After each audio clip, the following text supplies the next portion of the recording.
Good morning, good afternoon, good evening. Ladies and gentlemen, wherever you are in the world, welcome back to The Caring Economy with me, Toby Usnik. Today's a super special day for me because I'm having one of my oldest, I should say longest standing friends on, Jeff Vale. Jeff is a dedicated public servant with a passion for nature and conservation. He's had over 3 decades of experience in land conservation and natural resource management. He currently serves as the Director of Lands, Minerals, and Geology for the United States Forest Service. In this role, he oversees the management of a vast portion of our nation's land, including national forests and grasslands. Jeff is also deeply committed to purpose-driven initiatives. He's worked toward the President's 30-30 initiative to conserve 30% of the nation's lands and waters by 2030. He has witnessed the transformative power of corporate partnership in preserving public lands and water, ensuring their sustainability for generations to come. So now let's just delve into it with Jeff Vale and his career. Welcome to The Caring Economy, Jeff Vale. Thanks, Toby. It's great to be here. I mean, as I said in the opening, we've known each other for years. We were, just for the audience's sake, they should know that we met our junior year. We were studying in Paris on the same program, and we were roommates, apartment mates with Madame Vestfren in Paris, and have been in each other's lives ever since. Yes, we should dedicate this entire session to Madame. I know a lot more than my guests than I usually do about my guests, but tell us, Jeff, about your sort of career journey, your life journey, how you came from this little kid in Maine to where you are today, and maybe like 2 or 3 minutes, give us a sort of digest of how you found your way. Well, thanks, Toby, for the invitation and the opportunity. The pathway from the woods and the ocean coastline of Maine to being an attorney and then a senior manager within the USDA Forest Service is a bit circuitous, but suffice it to say, I've loved the outdoors and nature since I can really remember, and had a passion and curiosity about how people solve problems and how we relate to nature, whether it's recreation, whether it's our water supply, how we tap into nature for a variety of goods and services. It all flows through a land management agency like the Forest Service that has a multiple use mission and that is designed to be sustainable for perpetuity. So I started out in a more international vein where I met you and shifted toward law school and had the good fortune to land as an agency counsel for this great mission, and had some fascinating work on cleaning up hazardous waste sites, on protecting and conserving land. But I really had a passion for how do we manage people and their relationship to land, and do so in partnership with communities, corporations, the broader public. And so that's a brief synopsis. You make it sound so effortless. I'm sure it's not. What does that mean? Where does the rubber meet the road? I mean, early on in your career, were you going around to communities and doing town hall meetings? Were you working on election ballots? Were you trying to fight back corporations that were, overreaching? Or what was sort of the day-to-day early on, and what's the day-to-day today? Well, of course, as an attorney, the posture is often to defend a client that's being challenged, and we're in the middle of a lot of countervailing forces. Environmental interests can sometimes challenge land managers for not sufficiently protecting wildlife habitat, watersheds, or favoring timber or mining or ranching industry. And depending upon the politics, if you're inside government, you're trying to navigate what the current political pressures are. I think what stood out to me, Toby, is I see a way in which we can find common ground around land use, around the environment, around natural resources, particularly as you get closer to the local level. So an issue that could be resolved at a county level, at a municipal level, it gets much harder at a national scale. And I've enjoyed the progression from being counsel at a national level to working at a local forest level and seeing where partnerships and relationships can turn things around. So my pathway, I think, has been an appreciation for those bigger contentious issues, land use, land claims by tribes, hazardous waste cleanups, where common ground was found. And it requires patience, it requires respect for one another's viewpoints. But I think the land and nature is a space where people can and must come together. And I've seen it happen throughout the country again and again. Yeah, well said. I mean, I talk often on this podcast about the concept of bridging leadership, because I think in this day and age, everything is polarized, even from, the color of a banana can be polarized. And I just think that real leaders actually bridge people together. So what you're just describing is sort of brokering solutions around land management and the natural assets of this country makes sense. I wonder if you might talk about the politicization, because you are apolitical in your role. You have been for over 30 years. I marvel at that, having worked at the New York Times for many years and trying to make sure that we were right down the middle, reporting objective journalism. It's the same kind of challenge. I think it's hard for people to believe that it's possible, but you've done it. You've excelled in both Democratic administrations, Republican administrations. How does that happen? Do you learn that by osmosis or by your supervisors or trial and error? I would say it's a mix. Some of it is you learn from your elders, those who've walked this path before, and there are so many I could point to, both that I work with directly and that are larger models. But I would say, in terms of my personal exposure, it's a recognition that if we get away from positions where people tend to anchor in and shift more toward a focus on values and first principles, that's where there's space to see there's commonality. And I'll offer one example. Please. A very contentious land claim involving a tribe on the outskirts of Albuquerque, New Mexico. The city, the county, the landowners, all with a passion for this 10,000 acres that is right up against the Sandia Crest, big tourist attraction, ski area, major tramway. And where that shift occurred is where we just talked about what matters to everybody who's a party. What are the values at stake here? And what's your relationship to this land?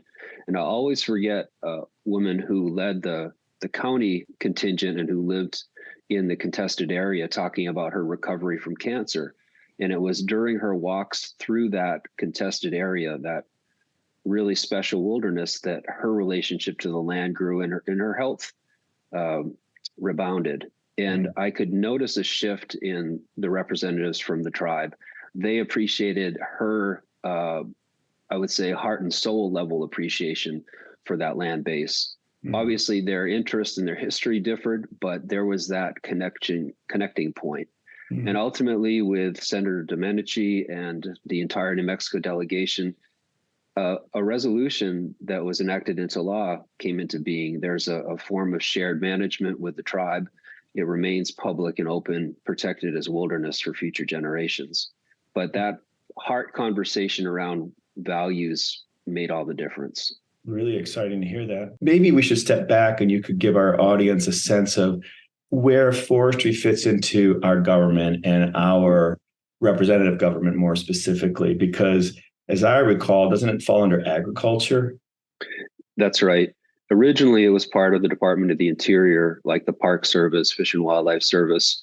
The first chief of the Forest Service, Gifford Pinchot, who later became a two-term governor of Pennsylvania, was a close friend of Theodore Roosevelt's, had a real passion for conservation. In fact, there was no forestry school at 1900, so he went to France for forestry training and brought the profession to the States. In the process, he lobbied successfully to get the Forest Service removed from Interior, moved over to agriculture, thus a more independent and I would say a little bit less politicized than some of the Interior agencies. But originally, the impetus for our national forests was to provide a continuous supply of timber and to protect watersheds. If you look back at some of the devastating clear cutting that happened throughout the eastern United States, we have very little old growth timber in the eastern US. And there was considerable flooding, soil erosion, just a lot of negative impacts to watersheds and communities. And so that awareness was part of what informed the creation of the National Forest in 1905.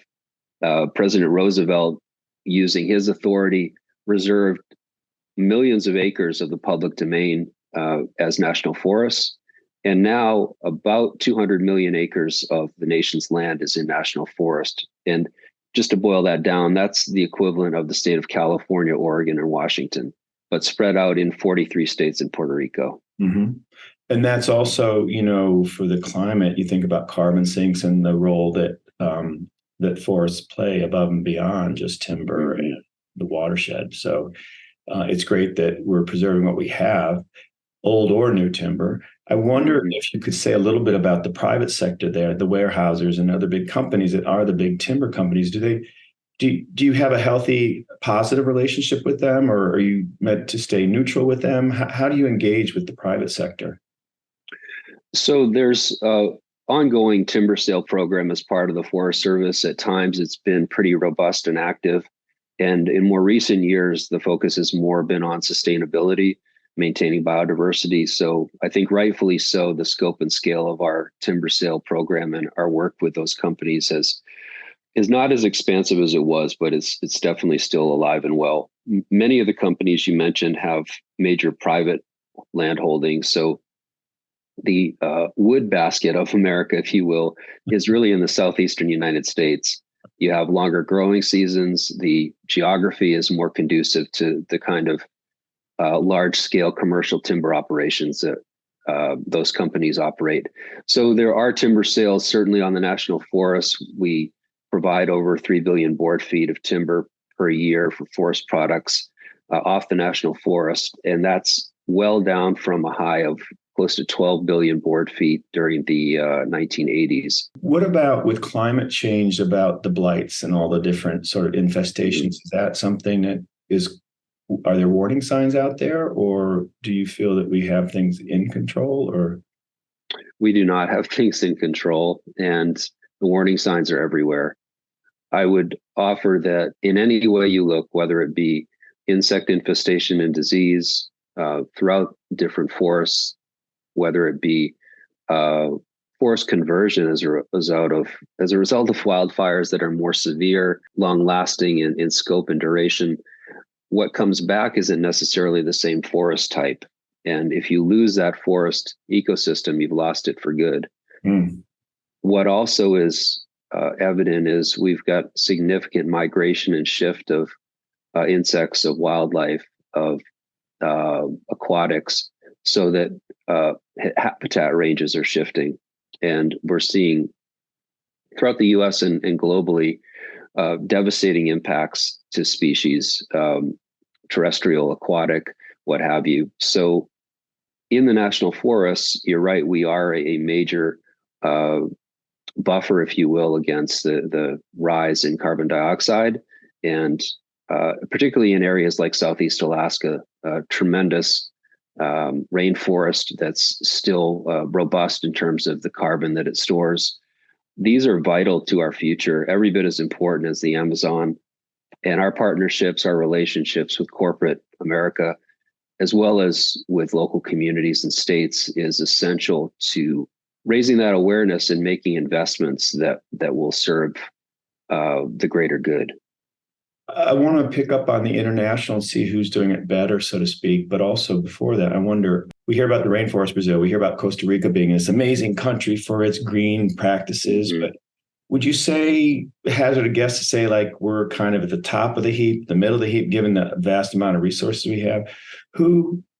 Someone who's Austrian descent, I think Austria does a pretty good job with maintaining their little country and keeping it green. But who are sort of gold standards for a forestry conservation and growth? Well, definitely you'd have to look to Scandinavia. I think the concept of sustainable forestry is well understood there and practiced throughout Finland, Norway, Sweden. I would definitely point to Costa Rica. As you said, they long ago opted not to even have a military and instead invest in biodiversity, ecosystem management, sustainability practices that one visit there and you can appreciate how that investment has paid dividends. Yeah. I would say beyond that, the U.S. is somewhere, given our resources and our wealth, I would argue we're not as invested in long-term sustainability and biodiversity concerns as we should be. We also have one of the greatest land bases of protected public land of any nation on earth. And so we have good fortune and great opportunity to build upon what we already have. But I think the current administration's 30 by 30 initiative is a wake-up call that we really need to aim high, both in terms of land and water conservation. And we have the resources and the protected areas to move strongly in such a direction. Yeah. Well, we're going to come back to 30 by 30 right after the break. Ladies and gentlemen, again, today on the Caring Economy, I'm really thrilled to have my college roommate, Jeff Vail, with us. He is, among other things, the Director of Lands, Minerals, and Geology for the United States Forest Service. He's been there for over 30 years. Jeff, let's go ahead and talk a little bit about the President's 30 by 30 initiative. What is it and why does it matter? So the President recognized at a global level, there's a biodiversity convention commitment to moving toward 30% of the global water and land base being in conservation protected status. So what does that mean? It means that that area would be protected from extractive uses, timber, mining, ranching, but also that for waters, commercial fishing would be limited or precluded. And it recognizes that we need to do this with some urgency. We're losing our biodiversity at a rate unmatched in history, and the consequences are beyond our understanding. So habitat is key to survival for species and healthy habitat, connectivity. So if, for example, we're designating a new national monument, as the President did around the Grand Canyon or on the Front Range in Colorado in the last couple of years, those added protections, those added conservation measures are a move toward that 30 by 30 goal. And the habitat that is protected in those areas connects to existing conservation areas and provides space and opportunity for not just existing species to survive, but where there's that climate change induced need to relocate, there's space in which to move and do that. There are many other examples I could point to, not just at the federal level, but organizations like the Nature Conservancy and Trust for Public Land, and at a local level, many conservancies, some that I'm sure you're very familiar with where you live, are hugely instrumental in adding to that commitment. But like the moonshot that President Kennedy set out that led to landing on the moon, you have to aim high and you have to aim toward a distant point that we may not reach or may not reach right away. But I think it sets an intention that other corporate, tribal, state, and local entities can rally around.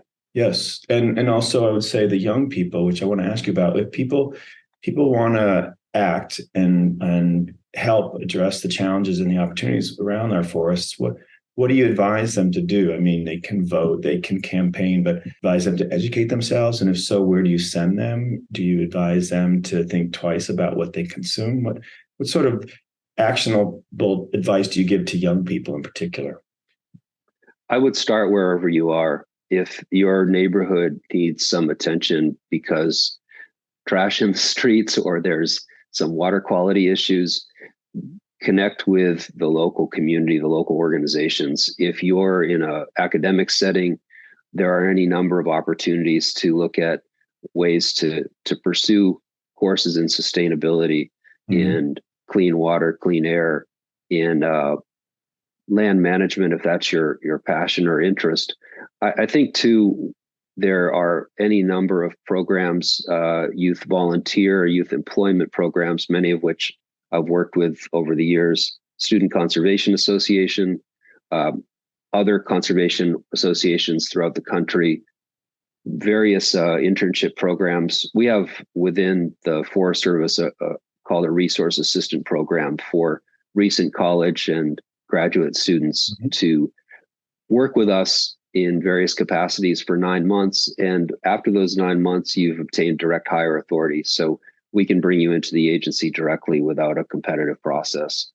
So I can't think of anything other than opening your eyes, looking around, and noticing what's around you, what's not working, what is unhealthy, what needs attention, whether it be a park or a waterway or communities that are suffering because environmental justice issues, where disproportionately falling on underrepresented communities, whether in rural areas with tribes or in inner cities.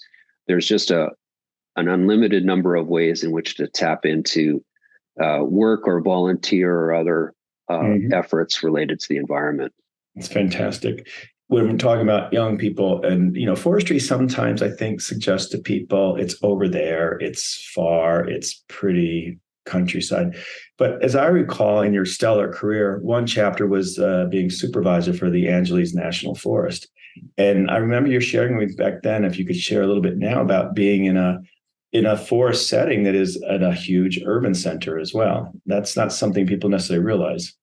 Absolutely. If you're in Los Angeles or San Diego, Phoenix, Denver, Portland, Oregon, these are areas where you literally see the national forests and public lands out your window. I lived in downtown Los Angeles, and I could see the San Gabriels that I had the privilege to manage right out my window. Mm-hmm. And I love that aspect, to go from core city to mountains and to realize this is all Los Angeles County. 700,000 acres, or 25% of that land base, is public land. It's national forest. And over 100,000 acres of that is wilderness, where there's no roads, no trails, no structures. Stunning to have bighorn sheep, brown bear, other wildlife right there, mountain lions, right there in Los Angeles County. So it's not far away. And even if on the East Coast, you're in New York City or you're Washington, D.C., the connective tissue, as you well know, to waterways, to parkways, to parks at city centers or state parks beyond is not far, and it's all connected. So as the saying goes, we all live downstream of something, and we need to recognize that connectivity. But I got to stick with it, because also, so you have this urban setting and a lot of, underprivileged kids in particular. You've been, throughout your life, you've been committed to diversity, equity, and inclusion, even before DE&I was an acronym. What's your take on the state of forestry service and inclusion? And I guess, how can it be a catalyst for a larger societal enhancement or improvement around inclusion, if that's even a fair question? It can be and must be a catalyst. I would say 30 years ago, most of the people in senior management in the Forest Service looked like me and you, and there wasn't a whole lot else. Today, the chief of the Forest Service is African American, the number two also African American. We have a much more diverse leadership presentation than we used to. That said, our workforce doesn't yet reflect where we should be if you look at the larger American public, and the amount that we're investing in reaching more diverse communities for not just who we hire, who works with us, but who we partner with. We can be intentional about working with non-traditional partners or more fledgling organizations that may not have the capital of some of the big names, but that can be highly effective and successful. And so we've put a lot more energy into those sorts of partnerships. I would say, too, being intentional about new programs where we can hire more diverse workforce is vital. When I was Angeles National Forest Supervisor, we built out a field ranger program, a bilingual early 20s program, so that we would have a presence, a greater visibility on the forests, where large sections of that forest, the primary language spoken by visitors is Spanish. And so meeting people where they are, recognizing who your constituents are, and reaching people who would love to be out in nature but may not necessarily feel welcome or may not see themselves is absolutely essential. So who we hire, how we pursue relationships with corporations, with community organizations, it all matters. And those investments are ongoing. I would say without question, we're more focused on DEI as an important way of doing business than ever before. Cool. Are there any brands, organizations, individuals, corporations you might want to give a shout out to as sort of what success looks like in partnering with the Forestry Service? We've worked for a number of years with Coca-Cola, with Disney, with REI. I mention all three of those because they were partners of ours on the Angelus. For Coca-Cola, the effort toward water replenishment and having a net neutral impact, given that water is their primary component, has been a driving force for years. And they've been great to work with, a really strong partner. I would mention as well Disney's efforts to invest in reforestation after many of the major fires that have impacted California in the last 15 to 20 years has been noteworthy and deserves recognition. REI has worked in many different ways with us and interior land management agencies. For us, they were a key partner in establishing a shuttle system free from a recently constructed metro line in LA to trailheads on the forest. Wow. And that investment has continued and is really how we succeed at connecting people to nature. We can't do it alone. We don't have the funding levels, but corporate America does have that added capacity and can move much more quickly than we can. So their investments as a share of how we do business and deliver our programs is growing and is absolutely essential. That's exciting to hear. I'm a big believer in the role of the private sector, given their deep bench strength and talent pools and pockets. You remind me of our childhood and Smokey the Bear. He was kind of the iconic symbol of the Forestry Service. And I wonder if has he been refreshed, or is there a face of the Forestry Service now that we should know? Smokey has been part of the Ad Council campaign since the 1940s when he came into being, and you're right, that is the really the brand identifier for the Forest Service going back 75 years. We are indebted to that brand and that message for many reasons, raising people's awareness about being careful when they're outdoors, paying attention to what it means to clean up after yourself and leave no trace, if you will, when you're recreating in the outdoors. One of the things Smokey also messaged probably too effectively is that fire is bad. And so the agency mission for many decades was to suppress fire by 10 a.m. every day. Well, what that did is disrupt natural ecological processes. Many forests depend upon fire. Wildlife habitat is critical to fire being present on the land. And through that suppression, fuel loads built up. And so when fires would begin, then the scope and scale of those fires was far greater than it would be if you were actively managing and thinning forests the way a fire would naturally. So Smokey remains relevant, and the importance of being aware and mindful in nature is always valuable, but we've had to learn by hard experience that suppressing fire is relevant and important in some areas, and in other areas, actively burning the forests or letting some fires burn safely is also part of how you repair and sustain healthy forest ecosystems.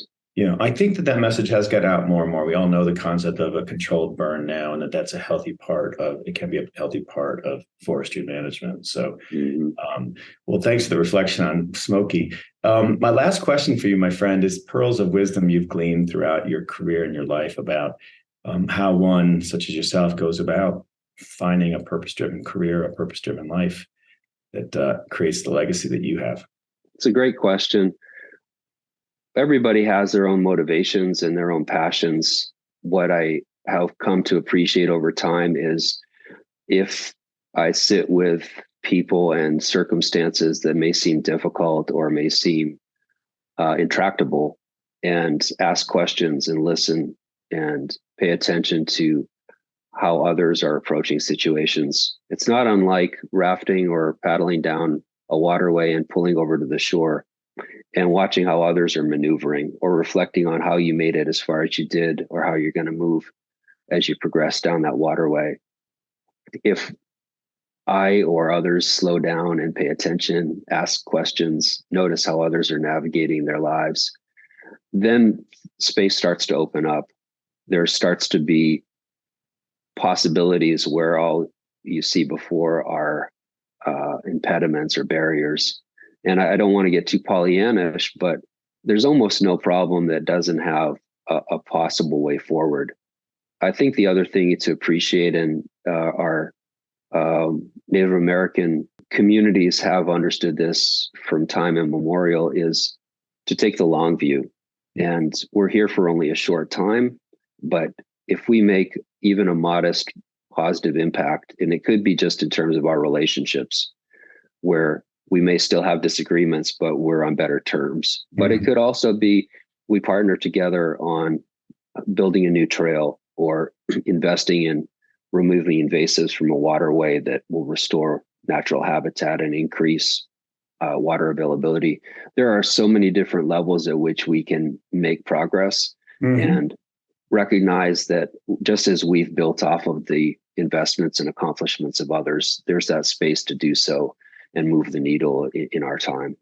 I love that. And also with respect to nature in particular, if you can help steward it, then the ripple effect becomes even greater, right? Because future generations will be able to enjoy it and hopefully equally steward it. I'm also, I know I said that was the last question, but I'm also reminded that as we speak, Killers of the Flower Moon movie is about to come out. And I read that book and thought it was really quite amazing. I don't know how the film will be. I don't know if you've read the book or know the film, but I think it's going to shine a lot of light on the Native American community and the way that we've dealt or treated them throughout our history. And in the film and the book, particularly around the property that they were put on when they were relocated, and that's where all the oil and gas assets are. And I'll leave it at that for those who haven't seen the book or the movie, but I think it's going to create a teachable moment for a lot of Americans. I believe, without question. Yeah, I think we're continuously learning or relearning our history, and it's not all pretty, and it's not all as we would like to believe about our past, but it's vital to see the window into where we've been and to learn some lessons. And certainly traditional ecological knowledge that tribes possess continues to inform our land management practices and makes us better. So I'm looking forward to seeing the movie and embracing whatever realities it shines a light on. Likewise. Jeff Vail, thank you so much for joining us today on The Caring Economy. Ladies and gentlemen, Jeff Vail, the Director of Lands, Minerals, and Geology for the United States Forest Service. Your tax dollars at work. Keep up the good work, Jeff. Thank you, Toby. It's been a pleasure.